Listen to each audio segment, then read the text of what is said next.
I've always wondered what this book is about. The title is catchy and I love Ferraris. Do you want one? I want one. Maybe that means this book is for you and me. Because Julian Mantle, the fictional, seven-figure making lawyer this story is about, had one. And he was unhappy. So he sold it. It turns out, he didn't need his Ferrari. He needed wisdom. So after he collapsed from all the stress with a heart attack, he sold everything and ventured into the Himalayan mountains. There, he found the sages of Savannah, which taught him 7 virtues, making him promise he'd pass on their teachings. Flowing through the quill of Robin Sharma, who published The Monk Who Sold His Ferrari in 1997, Julian did pass on what he learned. Over 6 million people have picked up his lessons. Today, I'd like to share 3 of them with you. 1. Use the Heart of the Rose exercise to guard your mind against unwanted thoughts. 2. Develop a simple 10-step morning routine with the 10 rituals of radiant living. 3. Selflessly serving others counterintuitively leaves you better off too. Ready for a short round of improvement? Let's see what we can learn from the monk who sold his Ferrari. Lesson 1. Learn to guard your mind with the Heart of the Rose exercise. The fable Yogi Raman, Julian's teacher, takes place in a garden. It's full of beautiful flowers that smell great. Think of it as a calm, serene place where you can refuel your energy whenever you need to. Imagine if your mind was a garden like that. What a powerful brain. But for most of us, our mind looks like a dumpster, much more than a garden. It's littered with mental clutter, unnecessary information, ungrounded worries and anxious thoughts. Therefore, the first of the 7 virtues of the Savannah system is to control your mind. What you're trying to do here is to control what even comes into your garden in the first place. Think of yourself like a guardian, standing at the gate of your brain, choosing who and what gets in. One exercise Julian learned to achieve this is the Heart of the Rose. To practice it you need an actual rose and a quiet space to yourself.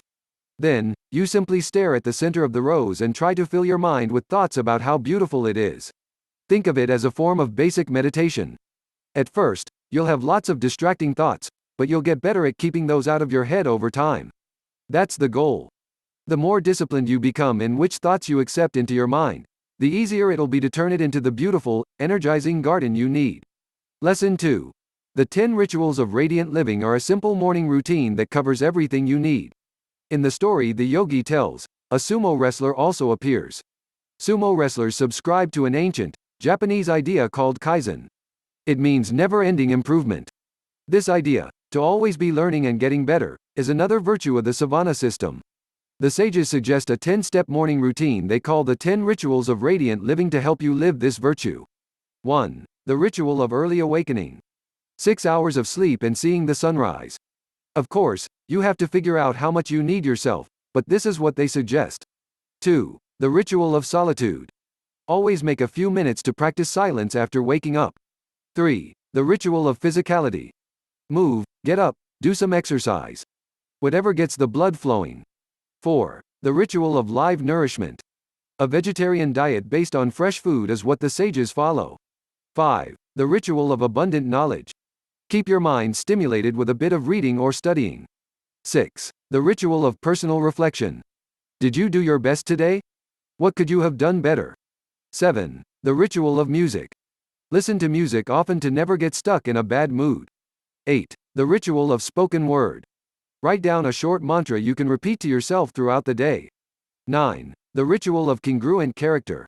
Always follow your principles. Write them down, be aware of them and stick to them.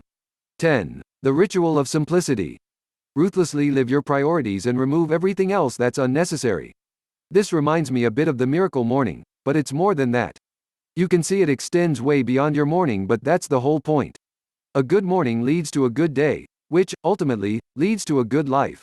Lesson 3. Selflessly serve others and you'll be better off yourself. Later in the story, the sumo collapses but then reawakens to the smell of beautiful, yellow roses. These roses represent another virtue, the idea of selflessly serving others. It's beautifully summarized in this ancient, Chinese proverb. A trace of fragrance always remains on the hands that present you with roses. It's a metaphor, which says whenever you help someone else, some of the benefits will come back right to you. You rarely know when and how, but karma always comes around. This doesn't mean you have to join the Salvation Army. Small, simple acts of kindness and compassion go a long way. Every morning, take a few seconds to think about what good you can do today. Whether it's calling your grandma or praising a coworker, it'll bring you one step closer to what the yogi would call an enlightened life. The Monk Who Sold His Ferrari Review. I love when nonfiction authors use fiction to get their message across. Maybe that's what's made The Monk Who Sold His Ferrari so popular over the years. It's timeless. It's a really inspiring story, and I think whatever it will be, you'll find out something interesting about yourself from it. Who would I recommend The Monk Who Sold His Ferrari summary to? The 23-year-old college student who's under immense pressure during her exams, the 43-year-old manager who feels really burned out from work, but can't get unstuck, and anyone who wants to buy a Ferrari.